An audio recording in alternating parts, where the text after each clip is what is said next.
अस्सलाम वालेकुम। सच न्यूज़ के इलाकाई खबरनामे के साथ मैं हूं एहसन रजा। इलाकाई हेडलाइंस आपने जानी, खबरनामे का बाकायदा आगाज करें।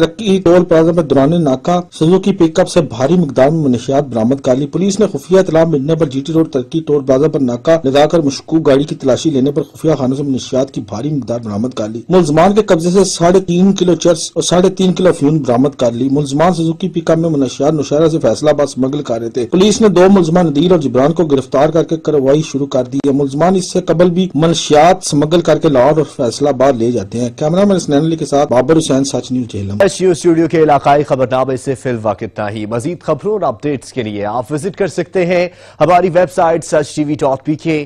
देखते रहिए सच न्यूज़।